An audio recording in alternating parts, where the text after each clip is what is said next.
Au lendemain de l'attentat manqué sur les Champs-Élysées, 4 membres de la famille de l'assaillant ont été placés en garde à vue. Les enquêteurs tentent de comprendre quel était le réel projet d'Adnan Zaziri, car des bonbonnes de gaz ainsi que des fusils d'assaut ont été trouvés dans son véhicule.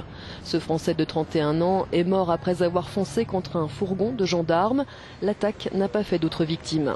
Adnan Zaziri était fiché S pour son islamisme radical et disposait d'une autorisation de port d'armes pour la pratique de tirs sportifs, une incohérence dont personne ne peut se satisfaire, a déclaré ce matin le Premier ministre français.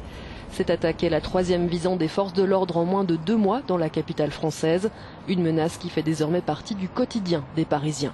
Ça devient une fatalité, voilà. Après il faut vivre avec ce risque et c'est tout.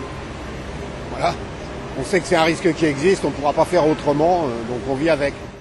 Cette attaque s'est déroulée 2 jours avant la présentation en Conseil des ministres d'une nouvelle loi antiterroriste. Les attentats en France ont fait 239 morts depuis janvier 2015.